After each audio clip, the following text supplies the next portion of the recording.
সালামু আলাইকুম। খুবই দুঃখের সহিত একটি কথা বলতে চাই। আমাদের শেওলার পীর সাহেব অত্যন্ত একজন ভালো মানুষ ছিলেন।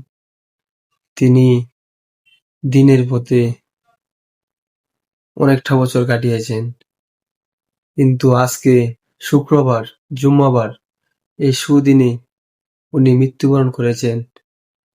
উনার জানাজার নামাজ জুম্মার পরে উনার নিজ বাড়িতে উপস্থিত হবেন শেওলাতে। আপনারা যারা যেতে চান অবশ্যই চলে যাবেন।